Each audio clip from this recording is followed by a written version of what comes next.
When We Disagree is a show about arguments, how we have them, why we have them, and their impact on our relationships and ourselves. Have you ever been in a disagreement with yourself? If I'm being honest, I feel like I've been in hundreds, and maybe even this week. Some of these self-debates we have are long-term and cover seismic issues, changing jobs, relationships, money, our beliefs. Some of these are more everyday. Should I have this or that for dinner? Should I go to the gym? Should I call my parents? The hallmark of any good disagreement, the back and forth giving of reasons, is present in all of these big and small debates. And my experience of these self-debates is pretty contradictory. On the one hand, they can be frustrating, even incapacitating. It's hard to make a decision and stick to it amid the volley of reasons.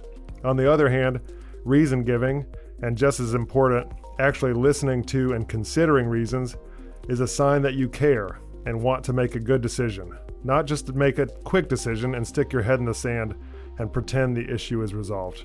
I'm Michael Lee, Professor of Communication and Director of the Civility Initiative at the College of Charleston. Our guest on When We Disagree today is Kendall from New Jersey. Kendall, tell us an argument story. So this was actually recently, last week. My brother he proposed to his fiance in October. I love her. They've been dating for a while. Like, I'd say about 4 years. My other older brother, they're both in their 30s. Well, 30, like young, 30 and 31. My other brother also proposed to his girlfriend in September. So they're like back to back. Really close in age too. But she was planning her bachelorette party like for a while now. And I like always assumed I was invited. Same with my brother's fiance, just because like I'm the one sister that's like blood related, you know what I mean? And like we have like this good bond. She was just here for my 21st birthday and we were having so much fun. And first of all, she didn't bring this up then, which is crazy. This was February during those weekends. And I like assumed the whole time. I was saying to my brother, who's 20, turning 23, I was like, there's no way I'm invited to this bachelorette party. She hasn't brought it up to me recently. And it's February now. I know it's coming up in the summer because they're getting married in October. I'm like waiting to hear from it and still didn't get it. So then my brother Cameron ends up texting my other brother Brandon. I'm the only girl in the family. Sorry, this is like kind of all over the place. And he goes, is Kendall going to this bachelorette party? Or like, what's up? And he basically is like, where are you guys like coming up with this question? Like, is Kendall bringing this up to you? No. Like, we were just talking about it. And I was like kind of mad at him at first for even bringing this up. I'm like, why are you like talking to him about this when we were talking about this just between us two? But meanwhile, Abby ends up texting me, my brother's fiance, and was like, hey, Kendall, just wanting to let you know I'm going to have a bachelorette party in New Jersey that is 20 minutes away from your house with just my friends. So I was like, okay, like that's fine. On the text, this is just text message. I said, okay, at blank, I love you. It's okay. And I was like hurt. This was just like, I don't know, like we're close, we're friends, gonna be sisters. Like we have a lot of memories together already. And I'm not invited. I just turned 21 too, so you can't do the underage thing. So I'm just like, I was hurt and I didn't want to say to her because like, I'm not gonna fight her on it. I don't want a petty invite at this point. So I went to my brother a week later, not even a week later, maybe like 4 days. And I was just like, hey, I'm like upset about this. Mm-hmm. And he's like, I get it. Like, I get why you're upset. I feel like this should have been brought up earlier. Mm-hmm. But like, there's nothing we can do about it. I was like low-key even expecting him to be like, come to the bachelor party. Like, you're the only sister in the family. Just come, But yes. Yeah, that's the disagreement there. My other soon-to-be sister-in-law is also not invited.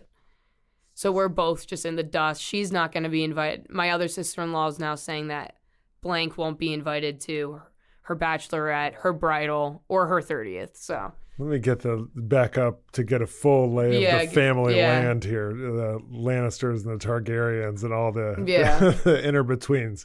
You have two brothers. Three, but Three two that are both getting There's engaged. two brothers or married. who are getting married Yeah. imminently.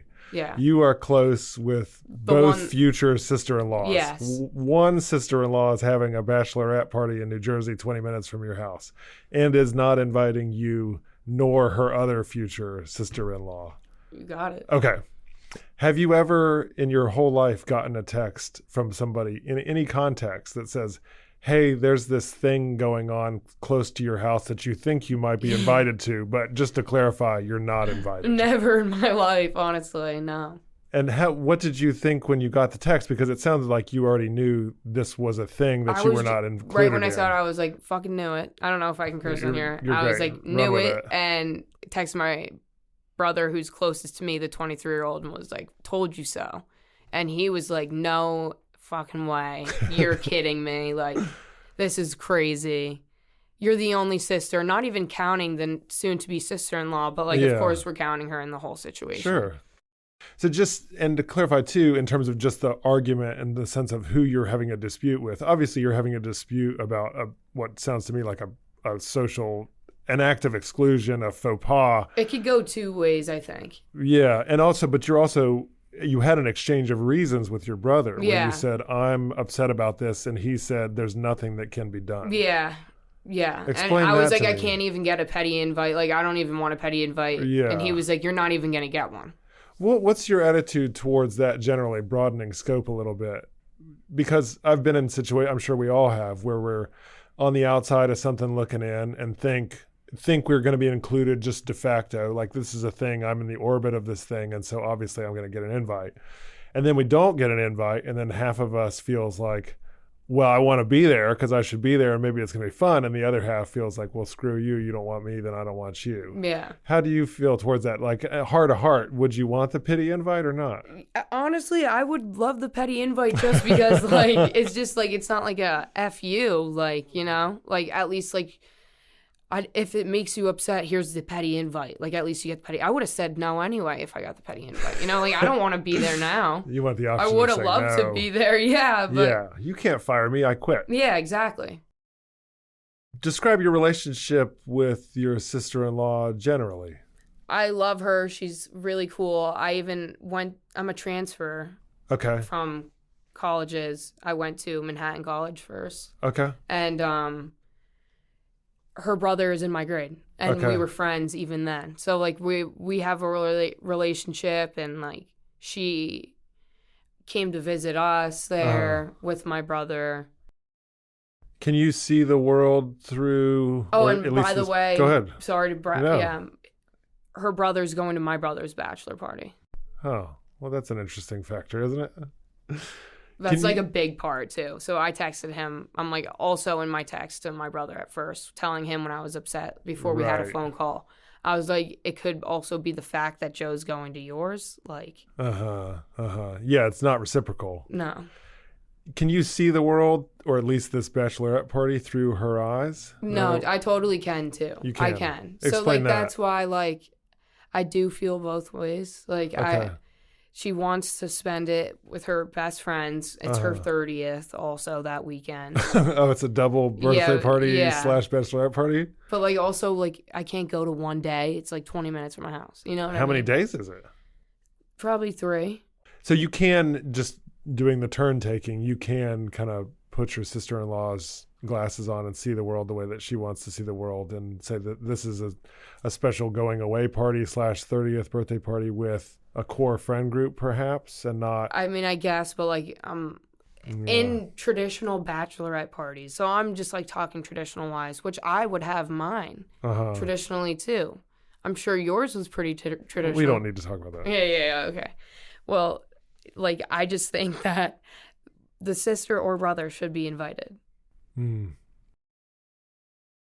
How do you think this will affect And my brother also said, he's like, I don't know if you've like seen, but like recent like bachelorette parties, like it's 2024, like not the siblings are invited. I'm like, bro, I don't know what you're seeing, but like the ones I see are the ones with the siblings too. There's a deep oxymoron to talk about bachelor and bachelorette party etiquette, frankly. Yeah. How do you think this will affect your relationship going forward? I'm a little nervous because she texted me recently. She was like, I'm like upset that you talked to Brandon first when you have an issue with me, and I answered back like it wasn't really an issue with you, I was just upset. Yeah. I wouldn't call it an issue, and she answered back like I know it was an issue, but like we're gonna be sisters, and like I love you so much. I'm like, I can't wait to make awesome new memories with you and stuff.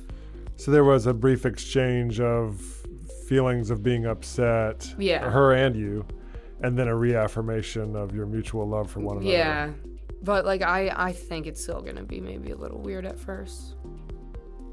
Kendall, thank you so much for being on When We Disagree. Thank you. When We Disagree is recorded at the College of Charleston with creator and host Michael Lee. Recording and sound engineering by Jesse Kunz and Lance Laidlaw. Reach out to us at whenwedisagree@gmail.com.